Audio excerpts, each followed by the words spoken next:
Hello and welcome to Trails Worth Hiking, the show that brings you some of the most interesting backpacking and trekking routes in the world.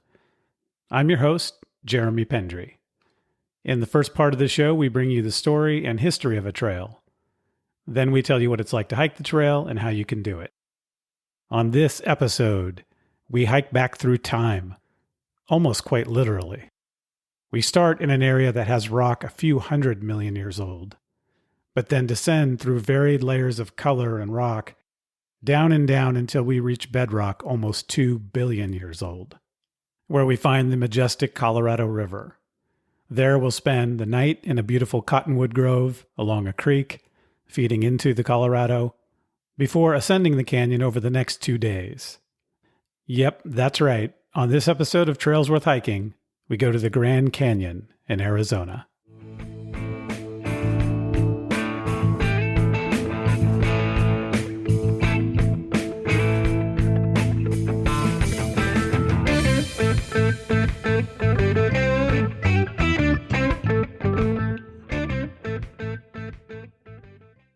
Hello, everyone, and thanks for joining me.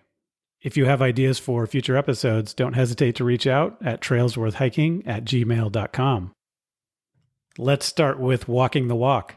Listener and former guest Allison Richter, if you recall, Allison was our guest on episode 26 about the Zion Traverse. Allison, as she told us on that episode, was planning to hike the Tour de Mont Blanc this summer, and she did that. Allison reports that the hike was incredible. She said it was the hardest hiking she's ever done in terms of elevation gain and loss, but it was also the most beautiful scenery that she'd ever experienced. One thought she had for those considering this trail is to embrace the rain. She said they had one day with so much rain it was running down like a new stream, and that there was hail, and everyone just commented to each other, "Can you believe this?" And at some point they reminded each other that they had paid to do this. Having said that, the weather changes fast in the Alps and rain can move through very quickly, so it was just something she said to be aware of. She reports that her hiking poles definitely saved her knees, and for me, that's also something I definitely take on longer treks. She said to always take the opportunity to buy bread and cheese. That's additional good advice for hiking in Europe. And she said for lunches, the best option is to buy the to-go lunches from the refuges so that you have a lunch. You buy those in the morning when you leave the refuge. Usually you have to order them the night before so that they're ready for you in the morning. And then you have a convenient way to have lunch along the trail during the day. And she also said, take all the pictures you possibly can, because when you get home, you'll wish you had more. So great to hear that Allison had an amazing experience that she thought was well worth the travel, planning, and time to do. There you have it. Listener Allison Richter was inspired by the Tour de Mont Blanc episode, which is episode 22, to hike the Tour de Mont Blanc, and she went out and did it. So congrats to Allison on a great hike. So let's go to answering the inbox. This is a segment that I'll do from time to time. I think I've done it once before.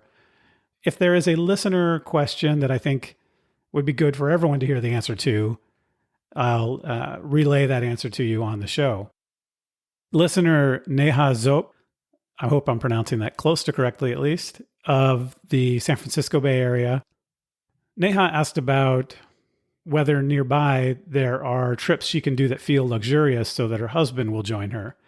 And what she means by luxurious is trips that have good accommodations and possibly even baggage service like the Kumano Kodo or the Mont Blanc trips have.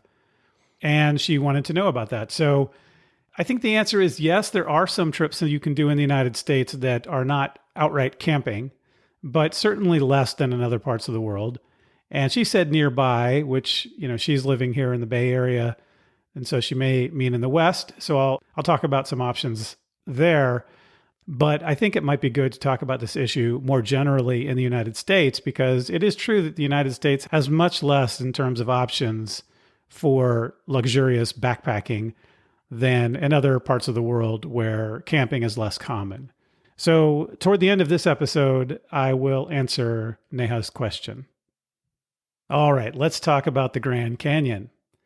I visited the Grand Canyon once when I was a kid, but Like a lot of people who visit the Grand Canyon for a day, all I did was essentially look over the edge.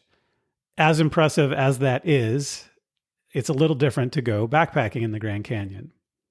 I visited the canyon once as an adult prior to this trip that we're going to be talking about, but at the time my daughter was only 1 year old, and again, we really just stopped briefly, looked over the edge, were wowed and amazed by the view, and then moved on as part of a much bigger trip. And so, really, looking over the rim is not the same as going to the bottom. And I love desert hikes. I love the exotic environment of the Southwest of the United States that really puts everything to its limits in terms of weather and climate conditions and how life can survive in this climate, both plant life and animal life. So it's a really fascinating terrain for me. And I always wanted to come back and spend more time at the Grand Canyon and hike into the canyon. And I finally did it. And that is this episode. If you are interested in desert hikes, in addition to this episode, there's episode 5 on the Joshua Tree National Park hike that Tony Wong and I did. And that's about the California Riding and Hiking Trail that goes through Joshua Tree National Park. And there's also episode 26, as I mentioned, where Allison Richter was a guest, and we talked about the Zion Traverse across Zion National Park. So those are both great episodes if you are interested in desert hikes, as well as this episode. So then the question is, once you decide you want to go do a hike in the Grand Canyon, how do you do it? Well, you have to apply for a permit. And I applied for a permit several times and never got one. But then I figured out the secret to being able to do the hike anyway, which I will share with you on this episode. So stand by. But before we talk about permitting, let's go back in time, way back in time, and talk about the geologic history of the Grand Canyon. Because to talk about the Grand Canyon, you have to start with the geology. When I think of the Grand Canyon, the first questions that come to mind are, how did it get there and when did it happen? So let's start with the how. Since about 65 million years ago, the entire Rocky Mountain area and the Colorado Plateau that these western desert states are in has been rising. And the plateau today is a pretty high elevation plateau. The rim of the Grand Canyon is between roughly close to 7,000 feet up and 8,000 feet up, depending on where you are, on which side of the canyon you're on. But in any event, it's not anywhere near sea level, and this plateau has been rising for quite a long time. But if you jump even further back in time to about 2 billion years ago, this area began at that time as shallow seas, and then swamps and rivers, and all of this action of ocean, swamp, and river deposited sediments, deposited sand essentially, over time that started to form layers. Eventually, you had a high plateau with the Colorado River flowing across the plateau and starting to cut into it. Unlike the glacier activity that formed a canyon like Yosemite Valley, which we talked about in episode 18, the Grand Canyon was not formed by glaciers. It was formed primarily by the action of water itself, and then later shaped by erosion. The canyon as we know it today is actually very young in geologic terms. The river has only been carving the canyon for about 6 million years. Today, the canyon is over a mile deep at some points, more than 5,000 feet deep or 1,500 meters, and is at an elevation of between 2,000 to 8,000 feet above sea level, so between 600 and 2,400 meters. As I mentioned, the North Rim is a bit higher up, so the North Rim can be colder. It has longer canyons on the north side because it's starting from a higher elevation and the whole plateau slopes toward the south. That tends to form longer, less steep drop-off type of canyons on the north side. And there are steeper and shorter canyons on the south side. The canyon itself is 277 miles long, or about 445 kilometers. When you're at the visitor center on the South Rim and you look across the canyon, it's about 10 miles across, or 16 kilometers. but at points it can be up to 18 miles across, which is about 29 kilometers. Even though the canyon itself is relatively young, the rock that it reveals is not. The Kaibab layer at the top of the canyon, which is a somewhat light, tan-colored, sandy-looking rock, is about 250 million years old. So to be clear about this is the youngest rock at the top of the Grand Canyon. And you might recall from episode 26 about the Zion Traverse that this youngest rock in the Grand Canyon is actually about the age of the oldest rock in Zion. Now, this is because rock gets younger as you go north along the Colorado Plateau. This is what's called the Grand Staircase, where each step of the staircase is a more recent phenomena, or it's a more recent vintage as far as the rock goes. So the top several layers of rock in the Grand Canyon are Paleozoic era rock, formed from about 540 million years ago to about 250 million years ago.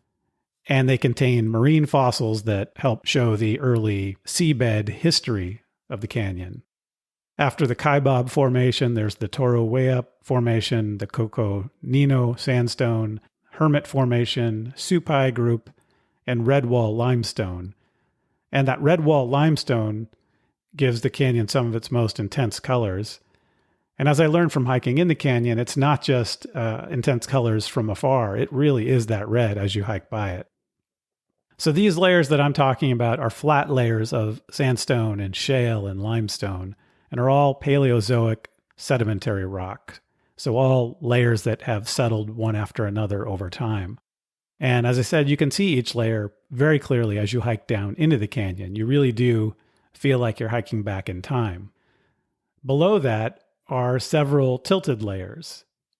You can see when you look at those layers as you're hiking by them how they are tilted upward at an angle. And these are called the Grand Canyon Supergroup. They were formed about 1 billion years ago and are sandstone and shale. And then at the canyon bottom is what's called Vishnu basement rocks, which are up to 1.84 billion years old. So almost 2 billion years old. And this is schist and granite and gneiss. And this is the bedrock, the igneous and metamorphic rock that was formed under the surface as molten rock originally, and has only been revealed by the river's action over the last 6 million years. So when you hike from the rim to the bottom of the canyon, you really are hiking back in time. One interesting fact to help put this in perspective is that there are no dinosaur bones in the Grand Canyon. Now, why is that? The age of dinosaurs was from about 245 million years ago to 66 million years ago.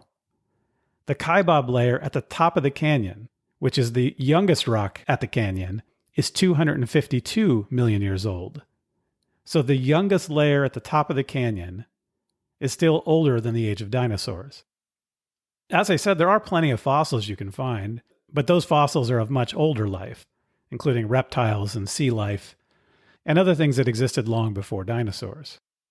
As I mentioned, if you go north on the staircase, so to speak, through the southwest of the United States, for example, all the way to Dinosaur National Monument near the Utah-Colorado border and the northern parts of those states, those areas are rich with dinosaur fossils, but that's because the rock is much younger. As far as current flora and fauna, it's a rich and varied flora and fauna in the Grand Canyon.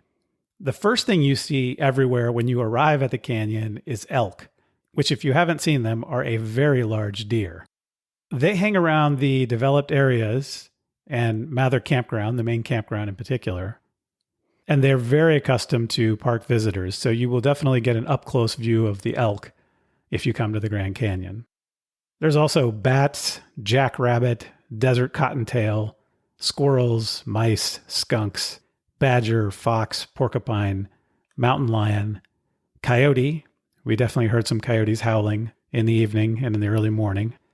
There's also bobcat, pronghorn antelope, deer, bighorn sheep, and black bear. There are several types of snakes, including king snake, garter snake, and gopher snakes, which are all harmless. But there is also the poisonous Grand Canyon rattlesnake. There are lots of lizards, there's salamander, there's toad, and there's frogs. The area has a wide variety of birds, including condors, hawks, eagles, and owls, plus woodpeckers and smaller songbirds of various kinds. The ravens in the area are particularly a nuisance in the campground. But the prize for the most dangerous animal in the park goes to, what do you think it is? You're probably not right. It's the rock squirrel. That's right. They are really aggressive in trying to get your food, and they bite dozens of people every year who try to feed them, which is a no-no, so don't do it. The rims of the canyon are forests of pinyon pine and juniper and ponderosa, and even some Douglas fir. At the canyon floor, there's cottonwood trees lining the streams. Throughout, there's lots of wildflowers, such as lupin and monkey flower and primrose. One thing to keep in mind is that the ecosystems of the canyon change drastically from the top of the canyon to the bottom. The canyon floor is desert and has prickly pear cactus and cholla and hedgehog cactus, yucca, and agave. If you accidentally back into a cholla, you won't forget the experience. I had a friend do that once. And I hope you have a pair of pliers on a multi-tool to get the needles out. The middle levels of the canyon, like on the Tonto Plateau, are predominantly sagebrush. I got a lot of this information from the Field Guide to the Grand Canyon, which is a folding laminated pocket guide that my wife Andee and I bought at the park and took with us on the trail, which is a handy thing to have if you're interested in these things. So let's talk a bit about the human history in the area. There is some evidence of nomadic tribes going back as far as 10,000 years in the area. But the first evidence of year-round inhabitants in the area is from about 4,000 years ago. And that is based on some interesting figurines that were found in caves. We know a little more, though, about the peoples who were there about 200 BC, which were the Pueblo and Anasazi people. That's what we call them now. It's not what they called themselves. The Anasazi is a name, as I understand it, that more recent peoples gave to the peoples before them when they found evidence of them. And so it's a word that came much later. Those people migrated to the area, as I said, maybe in around 200 BC. By about 500 AD, they had built adobe houses along the rim of the canyon. And they lived there for a long time, all the way until about 1500 AD. Nobody is sure why they left.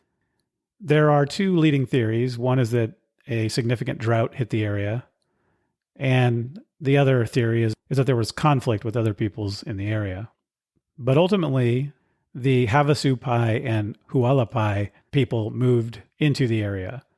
And both still live on reservations in the area. And the tourist industry is important to both of them. The Havasupai have Havasupai Falls, which is a famous series of waterfalls.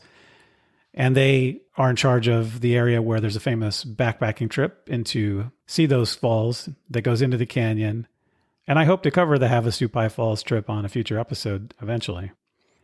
They actually have Supai Village, which is a settlement within the canyon, which is considered the most remote village in the United States.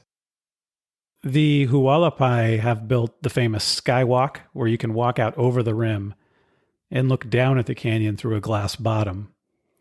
Things weren't always so peaceful with the Hualapai. They fought the U.S. for 3 years in a war in the mid-19th century, which ultimately didn't end well for them. But today, both of these peoples, the Hualapai and the Havasupai, live in the area on significant reservations and, as I mentioned, have a big role in the tourist industry. As far as the modern history of Europeans coming to the area, like in much of the American West, the story starts with the Spanish.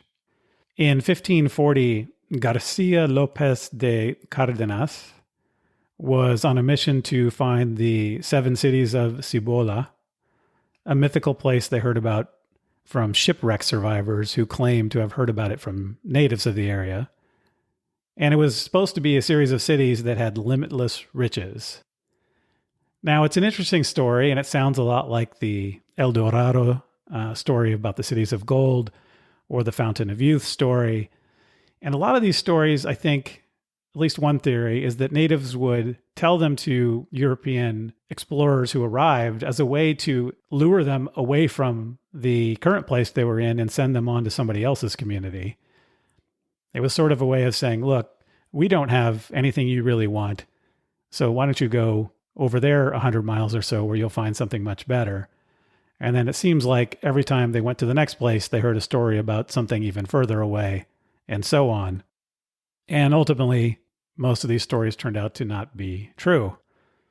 In any event, the conquistador Francisco Vázquez de Coronado sent an expedition north to find the Colorado River.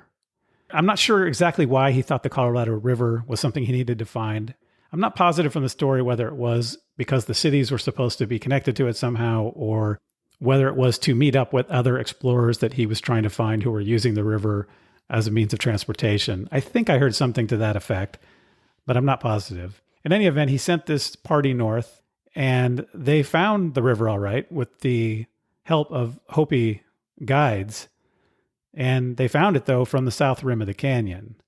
But they couldn't make it down to the river because there wasn't enough water on the route down, so they were getting too dehydrated. And they never made it down to the river, even though they saw it. And I thought this is an interesting story because I saw a deer do a similar thing when we were on the Tonto Plateau. Andee and I were looking into the inner canyon from the middle canyon on the Tonto Plateau. And a deer walked to the edge and looked over, and then looked back and forth, realizing that the river below was beyond her reach. And then she left, never once seeming to be that impressed by the view. And so I think about that when I think about the party of Cardenas who arrived to look for the river and saw the impressive view, but ultimately couldn't reach what they came for, and probably didn't think much of the view in comparison to the fact that they couldn't get to their objective. After Cardenas, for a long time, no Europeans saw the canyon. In fact, it wasn't for over another 200 years that any Europeans saw the Grand Canyon. On a side note, unrelated to his canyon adventure, Cardenas was later prosecuted for war crimes. So maybe he had other concerns besides beautiful vistas, I don't know. When Europeans finally did return to the canyon, it was the Spanish again. This time it was two priests and Spanish soldiers looking for a route from the north to Santa Fe, New Mexico. And they came up against the North Rim and eventually found a crossing at what today is Lake Powell, Utah. But they basically had to follow the entire North Rim of the canyon to a point where they could finally get around the canyon. And again, one wonders what these early Spanish explorers felt when they saw the canyon. Did they, as priests and religious men, come upon it and not just think of it as an inconvenience to their trek to Santa Fe, and instead think of the awe they felt in front of God's creation? Or were they, again, seeing it merely as an obstacle, or maybe it was a little of both, who knows? Americans found the canyon as early as 1826, and Mormon settlers as early as the 1850s.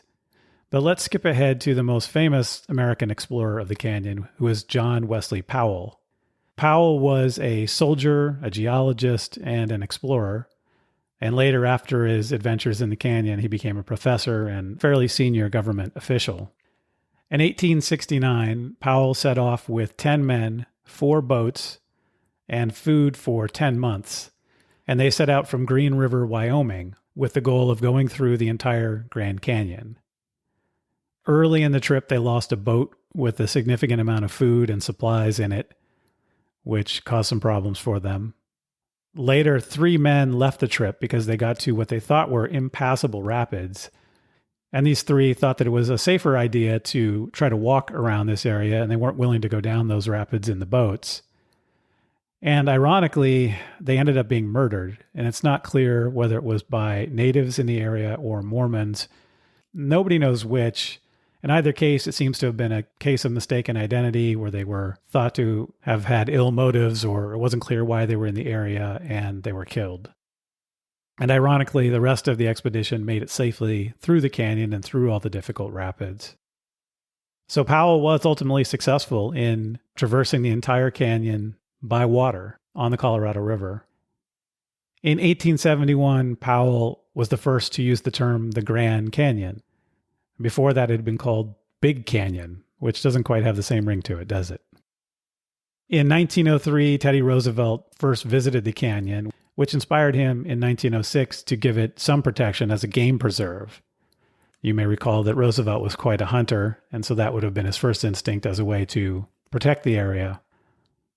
But in 1908, Roosevelt made it a national monument, and in 1919, President Woodrow Wilson signed a bill to make the Grand Canyon a national park. The route of this particular hike has its own interesting story. Andee and I hiked down the South Kaibab Trail and then back up the Bright Angel Trail to get out of the canyon. And this is a very popular way to hike the Grand Canyon.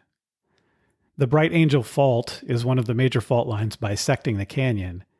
And so for centuries, this side canyon where the Bright Angel Trail is has been a natural place that allowed humans and animals access to the Grand Canyon. Early hunter-gatherers used the route to follow game. There are even pictographs still in the area memorializing their hunts in that side canyon where the Bright Angel Trail is. The Havasupai later made a more definite path down the Bright Angel area, and the Havasupai even maintained crops at Indian Gardens, which is an area where a creek goes through this part of the canyon, and they stayed in nearby caves for shelter. And Indian Gardens today is one of the campsites below the rim, and it's where Andee and I stayed on the second night of our hike so that we could break the uphill into 2 days of hiking instead of 1, and so there'll be more on that later. In the late 1880s, there were 3 guys, including a guy named Ralph Cameron, who spent $500 to improve the Bright Angel Trail. They were trying to make it easier to reach mining sites in the canyon. And then shortly after, Cameron acquired the rights from the others that he was working with, the other 2 guys, and he created what was called the Bright Angel Toll Road. What Cameron saw is that the real money, the real gold mine, as it were, was from tourism. The Santa Fe Railroad was being built, and Cameron saw to it that they went directly to the trailhead. And if you've been to the Grand Canyon today, you know that's where the trail comes up. It comes up right where the train stops in the Grand Canyon. So Cameron was successful in having the Santa Fe Railroad run their line directly to his trailhead. Cameron improved the trail so that it went all the way to the river. Before, I think it had gone just down to certain mining sites. He also established the camping area at Indian Gardens, which is, as I said, the same location where there is a modern campground. In 1903, Cameron started charging $1 for people to use the trail, and then he would sell them water to drink along the way.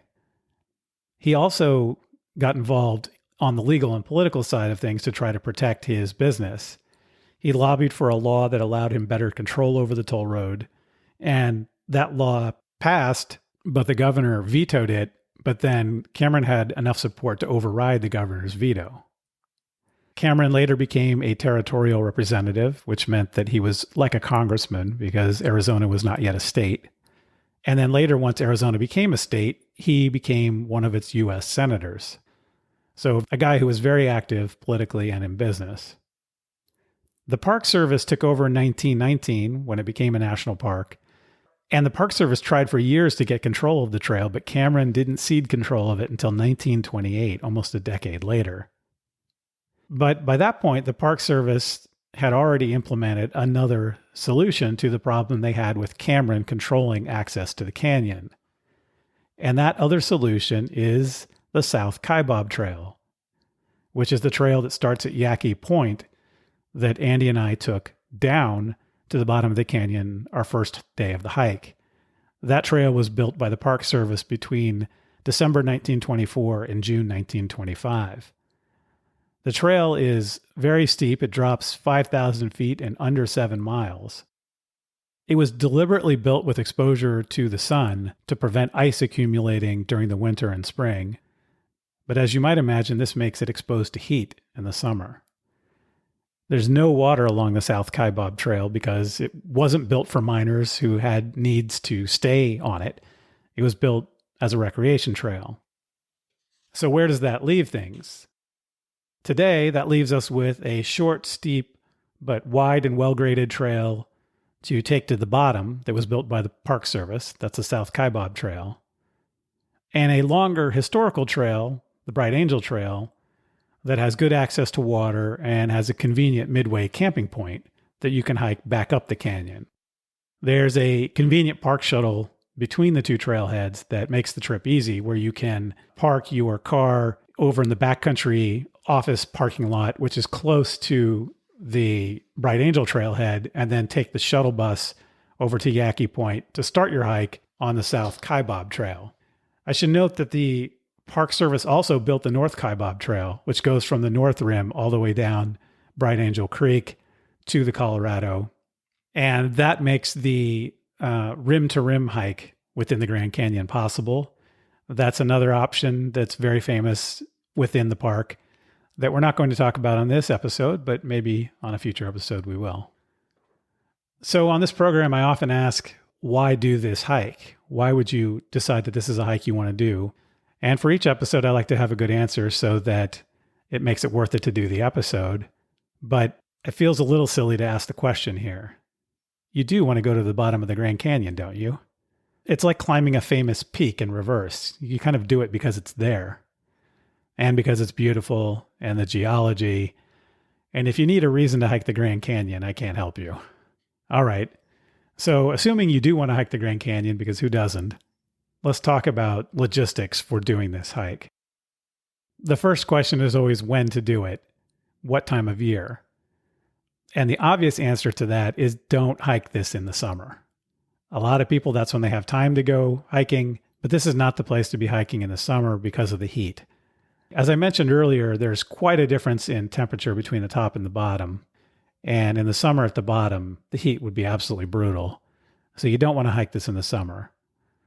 In the middle of the winter, there are also some other serious concerns. There's quite a bit of ice that can be on the trails, and you would need to have crampons and the right equipment to be able to hike during a time when there's parts of the trail that might be frozen. Spring and fall are the best times to hike. Andee and I went in early April, and that was a perfect time to go. It was late enough that there was no more slippery ice at the top of the trail, and it was early enough that the temperatures on the canyon floor were in the 80s Fahrenheit, so 25 to 30 Celsius. And the canyon rim was in the 60s Fahrenheit, so somewhere in the range of 15 to 20 degrees Celsius. So note that difference. The difference in temperature between the top to the bottom was at least 20 degrees, sometimes more. So keep that in mind when doing this hike or when planning for doing this hike. All right, now we get to one of the parts that you've been waiting for of this episode, which is permits.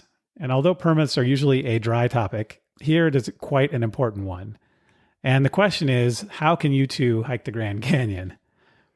The obvious first step is to try to get them in advance through the official online system. And so you can check online to find out the details, but I believe it's something like more than 4 months in advance they open up 1 month at a time of permits. So let's do an example to figure out what that means. If you wanted to hike in the month of April, you have to apply between November 20th to December 1st. So you've got basically a 10-day window to fill out an application, which you then have to fax or mail or deliver in person. Probably not going to deliver it in person, but you actually have to fax it or mail it. Otherwise, they don't have an online system. And I imagine that's to discourage people from applying because they get so many applications. You can, on the application, put in alternative dates and alternative itineraries for different trips you might be willing to do.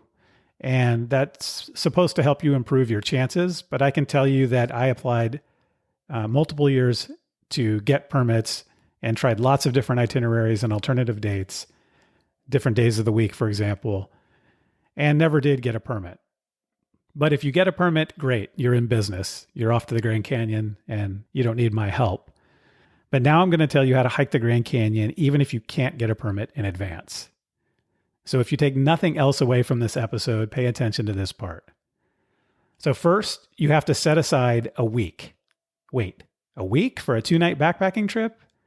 Well, do you want to hike the Grand Canyon or not? So stay with me on this. You'll see it's worth it. Whatever day you plan to get there, set aside accommodations for at least the first 3 nights, but maybe the first 4 nights to ensure that you have enough time for this. So we drove from the San Francisco Bay Area on a Saturday morning, and we stayed in Laughlin, Nevada, 1 night at a casino. So this meant we needed 4 nights of accommodations starting on night 2 on Sunday night. And we had reserved a campsite at Mather Campground, the main campground on the south rim of the park. And there was plenty of room a couple months before to make reservations. And when we got there, there was even a bit of room in the campground. There were quite a few campers, but there were sites available. Because we drove and could bring all of our car camping gear in addition to our backpacking gear, this was a great option for us. But even if you're flying to get there, if you have backpacking gear, that's still a viable option for you to stay in the campground. There are also lots of lodges and other types of accommodations in and near the park. So if you'd rather stay in a hotel, you can do that. All right, so you've gotten yourself to the Grand Canyon. You have reservations for 3 nights, but preferably 4 nights of some kind or another. And the first thing you do when you arrive at the park is you go straight to the backcountry office, which, as I mentioned, is close to where the Bright Angel Trailhead is.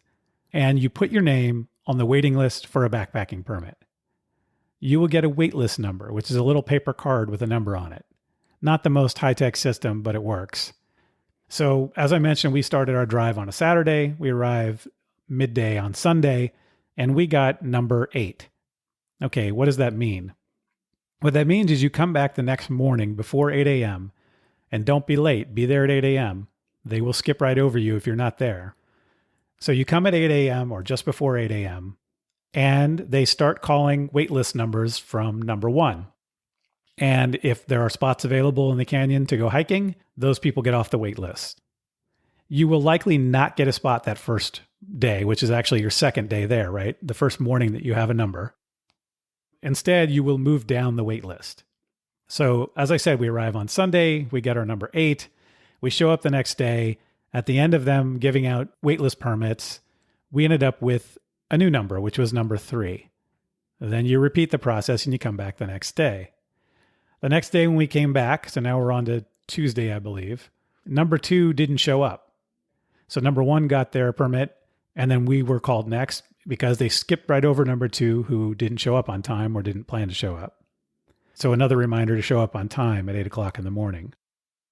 So then you go up there and you get your permit and you pick available campsites and you make your reservation and pay your fee, and you get a permit for the following day. What we got was a permit for camping at Bright Angel Campground Wednesday night and at Indian Gardens on the way back up the canyon Thursday night. So if you're keeping score on all this, this means we are starting our hike on a Wednesday. We drove out there on Saturday. We arrived Sunday and got on the wait list. The second day, we moved down the wait list on Monday. And the third day on Tuesday, we got a permit for a Wednesday start, which would have us finishing the hike on Friday, driving a good chunk of the way home Friday, and the rest of the way home Saturday. And so there you have it. No permit, Grand Canyon backpacking trip on a 1-week time frame. If you have more time or you want to do a different hike than the hike I'm going to talk about on this episode, you can plan alternatives and talk to the rangers. And you can even talk to the rangers, not just when you get up there to get your permit, but later in the day when they have more time after they're done giving out waitlist permits. And they will walk you through lots of different possibilities of what you might choose as your trip. And obviously, the more time you have, the better. So as I said, there's lots of backpacking trips you can do in the Grand Canyon. And on this episode, we're just talking about the one that I did, which happens to be the most popular route. So as I mentioned, we had gotten a campsite for 4 nights at Mather Campground, but we ended up only using 3 of those nights. And we had 1 day to spare if for some reason we had not gotten a permit until even the following day. We would have still been able to do our hike and be home on a Sunday instead of Saturday. We also stayed in Laughlin, Nevada on the way home and did better at the casinos that night, by the way. We ended up ahead at the blackjack table and went to bed happy. So you might be wondering what you will do for 3 days before you go backpacking if you're doing the process that I'm describing to get a permit. Well, you're at the Grand Canyon. Most people who visit the park never go backpacking. There's a whole lot to do in the Grand Canyon. There are numerous great hikes. Andee and I hiked the Hermit Trail as sort of a warm-up hike, which was really helpful because it helped us think about some of the gear we were bringing and how difficult the uphill would be, and allowed us to discard a few items that we had thought about taking to make sure our packs were light coming out of the canyon. We also drove around and checked out different viewpoints. We enjoyed the time in our campground. You can enjoy sunrises and sunsets at the rim. I promise you, you won't be bored if you have 3 extra days visiting the Grand Canyon.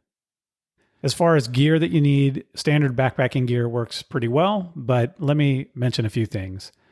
One is that you definitely need to be prepared for sun exposure. And so that means a wide-brimmed hat and considering clothing choices that you prefer to protect you from the sun and sunblock, of course.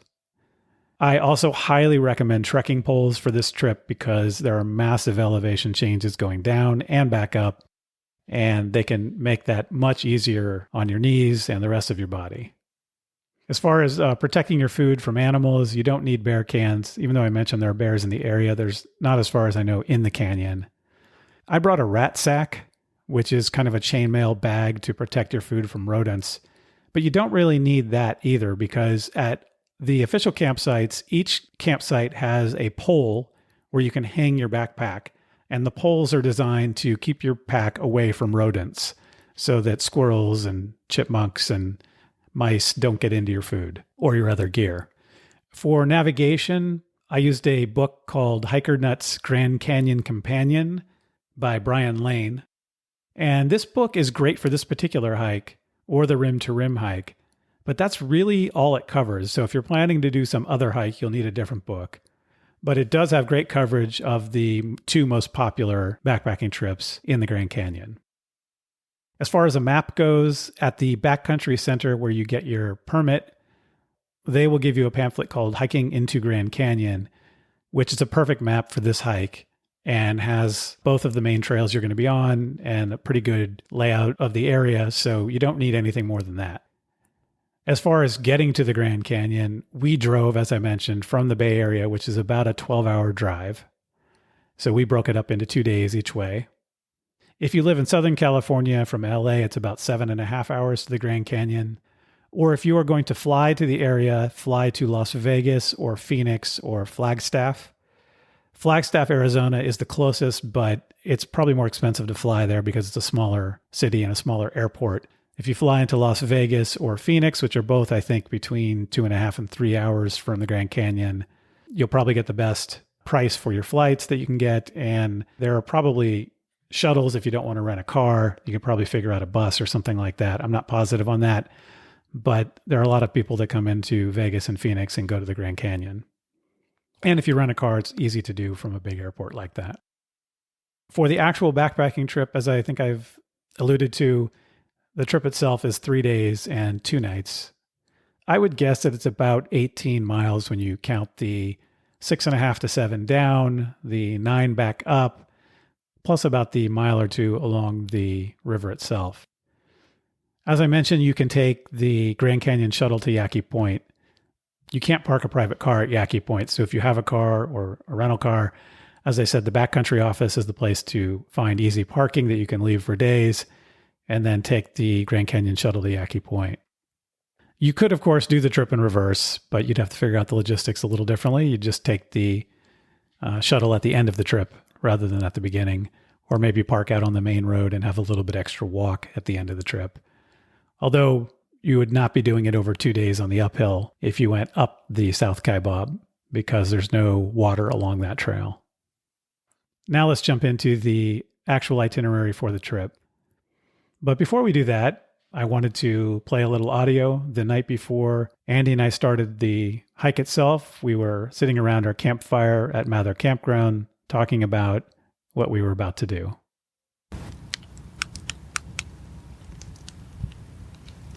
All right, so we made it to the Grand Canyon. We are here in Mather Campground, and after 2 days of trying, we got a permit to go backpacking in the canyon. What do you think it's going to be like tomorrow? I'm not worried about tomorrow. I'm worried about coming back up. Yeah. We split the way back up in half as far as distance, but it's only a third as far as elevation. So the next day we go up a third of the elevation and half of the mileage, and then the last morning we come up probably another 3,000 feet from Indian Gardens to the Bright Angel Trailhead. So we're going to go down the South Kaibab Trail and up the Bright Angel Trail. At least that's the plan.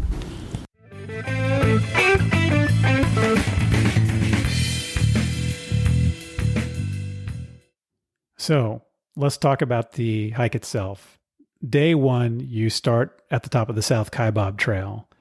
And as I mentioned, that's at Yaqui Point. And you're going to be hiking about 6.5 to 7 miles or 11 or 12 kilometers to Bright Angel Campground. The hike starts at 7,280 feet in elevation above sea level, which is about 2,195 meters, and drops over 5,000 feet, so over 1,500 meters. If you're someone who's my age, this will be hard on your knees. So take your time, use trekking poles, learn the proper use of trekking poles. I see a lot of people who don't know how to use them very well. I won't go into detail on trekking pole use on this particular episode, but it's something to look up because I see a lot of people who use them and don't use them properly. And you don't get a lot of benefit from them if you're not using them correctly. It might be obvious, but the hike downhill gets warmer as you go. So bring all the water you need for that day because there's none on the trail. There are mule trains that go up and down the South Kaibab Trail. When you come upon a mule train, stay on the uphill side. It's best to get off the trail itself and give them plenty of room, but do it on the uphill side, particularly if you are on a steep portion of the trail. You don't want to risk falling because you're trying to get out of the way of a mule. And trust me on this, the mules will not care if you are in their way. As far as mule trains go, they are on this trail because it's the main mule route for the supplies that go down to Phantom Ranch, which is a series of cabins that are at the bottom of the canyon that have a restaurant and bedding and other things. So it's sort of a step up from camping as far as accommodations. And so there are supplies that go up and down the South Kaibab to supply Phantom Ranch. And also there are other park service buildings down there, like a ranger station that need supplies. On the way down the South Kaibab Trail, there are a couple of restroom stops. There's one at Cedar Ridge where they have a restroom, and another one about 2/3 of the way down. Cedar Ridge is a spot that has a nice view, and it's where you'll probably lose all the day hikers. Most day hikers don't go past Cedar Ridge, so you'll be hiking with quite a few people until you get to Cedar Ridge, and then it thins out after that. When you get down to the river, there's a tunnel in the rock that you go through, and then you go across what's called the Black Bridge to the other side of the Colorado River, which is where the campground is. When you get to Bright Angel Campground, you pick a campsite. They're all numbered. And then you can hang your gear on the posts that I talked about to keep them away from rodents. Once we arrived in Bright Angel Campground and picked a site, Andee and I cleaned up in Bright Angel Creek, which is a creek that runs perpendicular to the Colorado and runs into the Colorado. And we sat down and talked about our day. Well, we did it. We made it to the bottom of the Grand Canyon. Yes, we did. So what do you think? It was not as bad as I thought it was going to be. The grade on the trail was doable, I thought. Yeah, it's graded for all the mule trains to go up and down. So it's a lot gentler grade than it could be otherwise.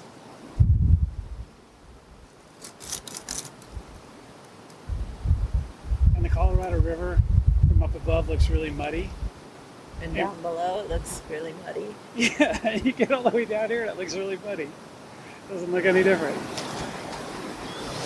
Pretty cool. Hence the name. Yeah. Whew.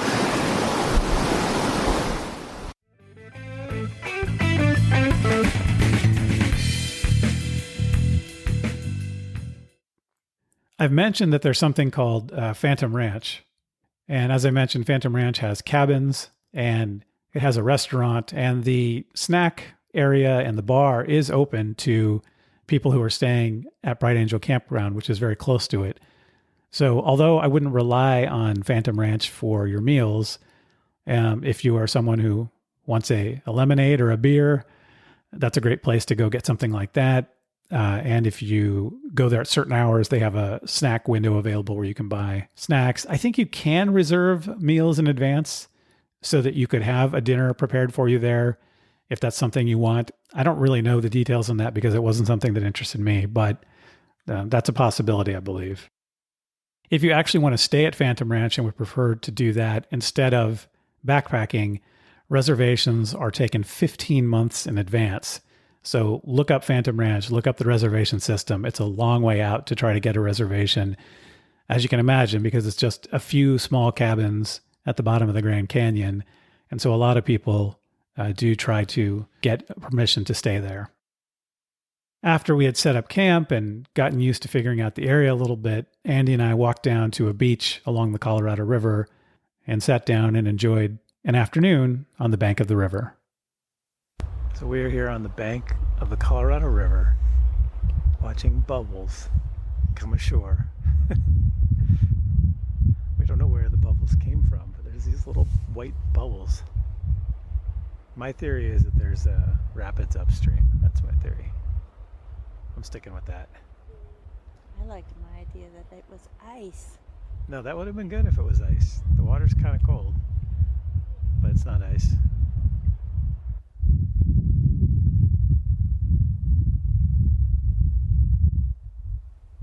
We're looking up at the Black Bridge. Is that what it's called? Black Bridge.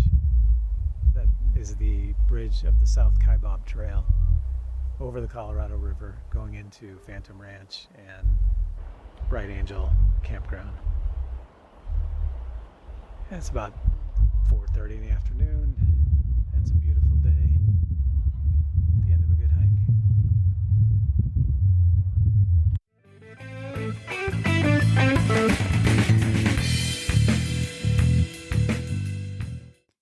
I should mention that Bright Angel Campground does have real bathrooms with flush toilets, which impressed Andee quite a bit that those were at the bottom of the Grand Canyon. So if that's something you care about, something to know. Day 2 is Bright Angel Campground to Indian Gardens. And that's about 4.5 miles on the Bright Angel Trail. So you cross what's called the Silver Bridge. So we have the Black Bridge coming off the South Kaibab Trail and the Silver Bridge on the Bright Angel Trail. That takes you back across the river. And you go up about 1,300 to 1,500 feet of ascent on the hike to Indian Gardens. So it's about 1/3 of the total elevation ascent you're going to be doing, but over half of the mileage, which is 4.5 of the 9 miles to the top of the Bright Angel Trail. This part of the trail follows a creek, so there's pretty good water access. And we arrived at Indian Gardens at lunchtime. And it's the same drill there. You grab a campsite and you hang your bags from a post to keep them away from animals. You might be asking yourself, well, couldn't you have done the whole way out in one day? Yeah, well, sure, we could have, but why would we want to do that? We could take our time and enjoy more time in the Grand Canyon by staying at Indian Gardens the second night. Another alternative would be just to stay at Bright Angel 2 nights, and that could give you a chance to hike up the North Kaibab Trail as a day hike for part of that trail. So if you prefer that, you could stay 2 or 3 nights at Bright Angel Campground and instead of staying at Indian Gardens. But because of the time frame we had to do the hike, we elected to stay the second night at Indian Gardens. I think if I had thought it through and maybe had more time, maybe I'd stay 2 nights at Bright Angel and 1 night at Indian Gardens. But nonetheless, Indian Gardens is a nice spot. And another problem is if you want to hike the entire way out of the canyon on your second day or on all in one go from the bottom, you're definitely going to be experiencing more heat on the top half of the trail because you're going to have a lot more sun exposure, and that's also the steeper part of the trail. So even though it's higher elevation, the part above Indian Gardens is not something I'd really want to do in the afternoon. So for us, it was a nice way to do this hike to do the 4.5 miles by lunchtime, enjoy the afternoon at Indian Gardens, and then hike out the next day in the morning. Also, one advantage that we found is we were able to do another day hike once we had set up camp. And we hiked out on the Tonto Plateau to Plateau Point, which is 3 miles round trip. And I highly recommend this hike. It gives you a real good sense of the ecosystem there on the Tonto Plateau, which, as I mentioned, is primarily sagebrush, and also brings you to an amazing viewpoint over the inner part of the canyon. We actually looked down and saw a couple river rafting boats coming through. We were told by one guide that the river rafting guides were actually training for the season. So I think it was 2 boats full of guides in training. But in any event, you have a great view from Plateau Point, and it's a really nice day hike that I recommend doing. All right. Day 3 of the hike is from Indian Gardens to the Bright Angel Trailhead. So finishing up the rest of the way up. And we plan to leave early to beat the heat. And here's a little audio from early that morning before we had started hiking. All right, it's our last morning. We are at Indian Garden packing up. About to head up the hill. We've got 3,000 feet of gain left to go in 4.5 miles. Yesterday we hiked up to Indian Garden from the river, from Bright Angel Campground, which is about a 1,300 foot rise over the same distance, over about 4.5 miles. Had a beautiful hike up the canyon yesterday, and then a nice afternoon hike out to Plateau Point over the Tonto Plateau after we had set up camp and after we had napped and had lunch. And let's see, last night we got rained on by caterpillars. That was kind of cool. Coming out of the cottonwood tree over our campsite. And we're just about ready to head out. Andy's brushing her teeth. Do you have anything to say? That's a no. And we'll see how it goes this morning. It's only about 6:30 in the morning, so hoping we'll get up to the top before it gets too hot.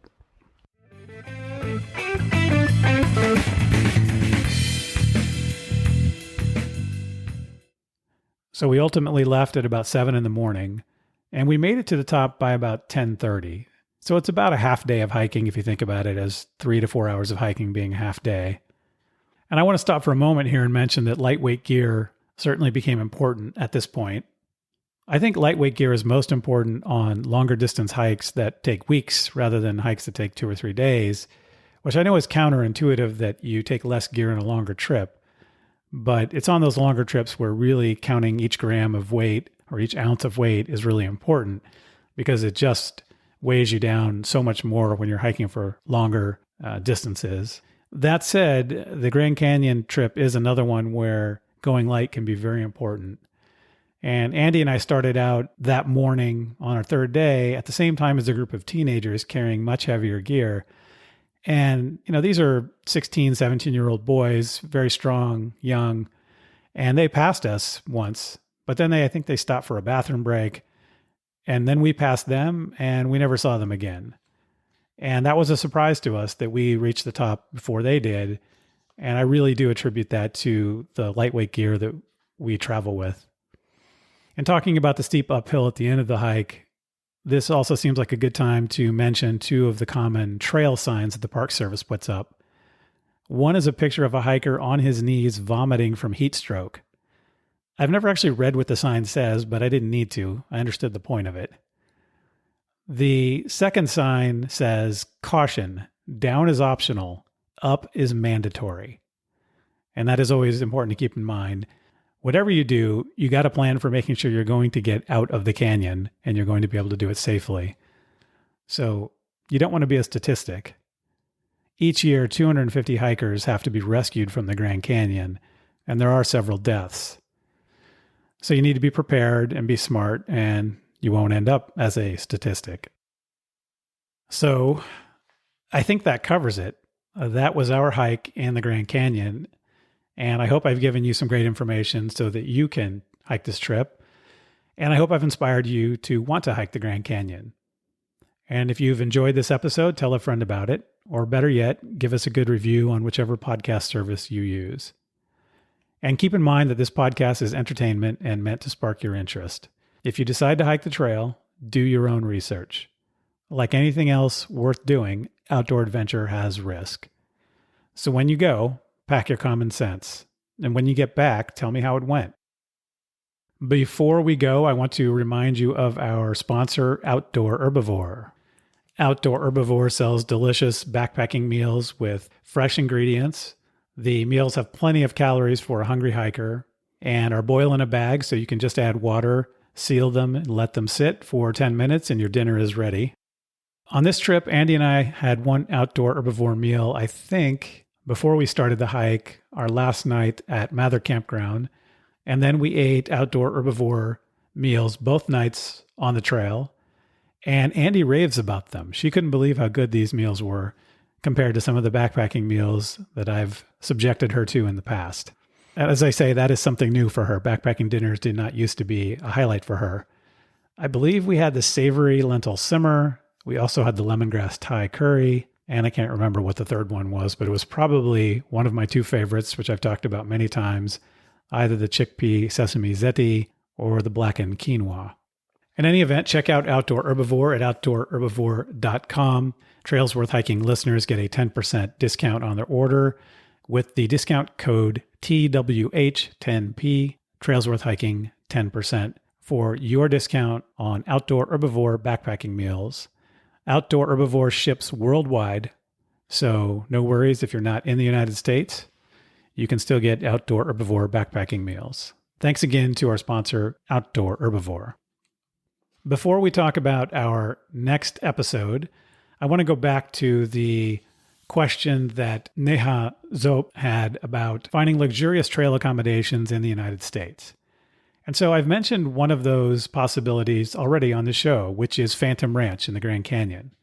So if Neha's spouse doesn't want to camp at the bottom of the Grand Canyon, they can try to get a spot at Phantom Ranch, and I'm sure they can eventually succeed in that and take advantage of the fact that there is food provided and bedding provided and shelter provided at Phantom Ranch, and that they can even take mules down and up if they wanted to do so without having to walk the entire way. There are similar accommodations in Yosemite National Park in what's called the High Sierra Camps Loop, where there are 5 different seasonal camps that are put up. They're tent cabins, so they're not hard-sided walls, but they are pretty sturdy canvas cabins that have bedding. They also have a dining hall at each of the camps. And that's about a 50-mile loop, and you don't have to do the whole loop. You can do parts of it. So that's another option, is the High Sierra camps in Yosemite. There's also one High Sierra camp in Sequoia National Park called Bear Paw Meadow, which is a great place to hike out to and to give yourself a good jumping off point for doing some other hikes in the area. We covered that area way back in episode 2 when we talked about the High Sierra Trail. So the High Sierra camps at Yosemite and Sequoia are one option. The Phantom Ranch is another option. And I believe in the Pemi Loop episode, which is episode 23, where we covered a hike in New Hampshire, there was a possibility of doing that hike while staying in mountain huts that exist there. And the mountain huts in this area in the northeast of the United States are pretty well equipped from what it sounds like, and somewhat similar to the kind of accommodations you might find at some European or other international mountain huts. So that's another option, is mountain huts in the northeast of the United States.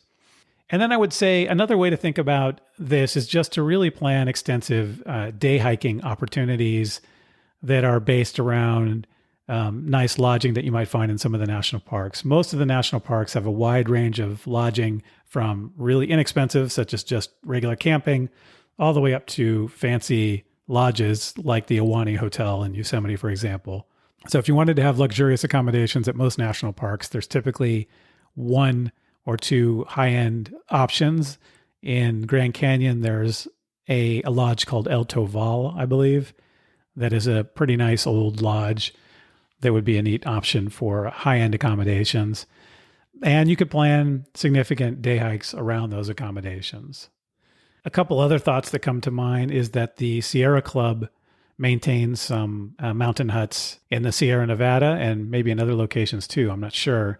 And those might be another option for a fully sheltered type of accommodation that you could do while backcountry hiking. In addition, there are also some former fire lookouts that have been converted to accommodations, because a lot of the fire lookout work these days is done through cameras that are set in certain areas or through GPS or other kinds of technology. And so a lot of the fire lookouts, particularly in the West, have been decommissioned, and some of them have been turned into accommodations that you can reserve. That's another possibility for finding a place to stay that might be a little different than camping. And you could do that and get in some great hiking that way. So those are some of my thoughts on backcountry options other than camping. And maybe you have other ideas or know of other possibilities for this kind of backcountry hiking in the US. It's certainly something that can be done, and you don't always have to bring a tent on your back. So thanks again to Neha for reaching out and raising this question. I think it's a really good question because a lot of us have loved ones we'd like to hike with who maybe don't think that backcountry camping is the right thing for them, but there are some other options. All right, let's talk about our next episode.